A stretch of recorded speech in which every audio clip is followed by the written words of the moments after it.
Hello everyone, it's Shane Kanto, your Wasteland Reviewer, and I'm here to review Almost Love. Yes, it's a very generic romantic comedy name, isn't it? It would be a shame if I told you this was from Netflix. Of course it is.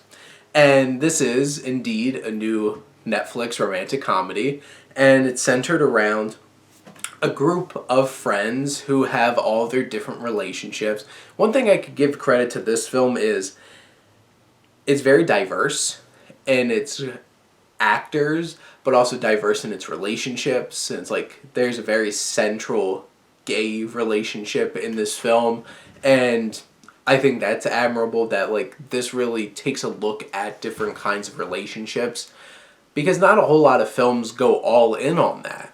And one particular one that's interesting that this film focuses on is this woman dating a homeless guy.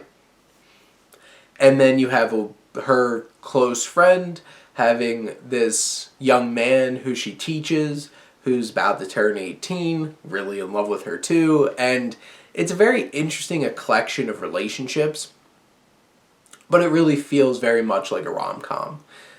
There wasn't anything particularly surprising about where the film goes, but I think it's admirable in what it sets up and what it focuses on. And I think that's the positive of Almost Love, is that it shines a light on some relationships that probably don't get enough focus, because it does focus mostly on either non-hetero relationships or focuses on people of color.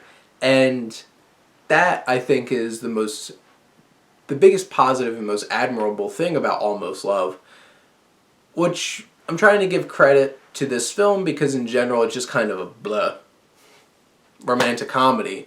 It's exactly what you would expect from Netflix. It's just, instead of the generic heterosexual white relationship, we get to see a grouping of different kinds of relationships go through the same generic kind of plotting of a romantic comedy. And there's a lot of chemistry between the cast, and that's another positive thing about Almost Love. But in the end, it's even though it looks a little different, haven't we seen this before? And that's really my takeaway thoughts of Almost Love. It's something that I'm probably not going to remember. In the sea of, I've reached 200 films this weekend that I've seen in 2020 so far, of films that have released in 2020. Putting in work. But this is definitely not going to be one that I'm going to remember. But those are my thoughts on Almost Love. Let me know what you think, and let's talk some movies. But thank you as always for tuning in and supporting your Wasteland Reviewer.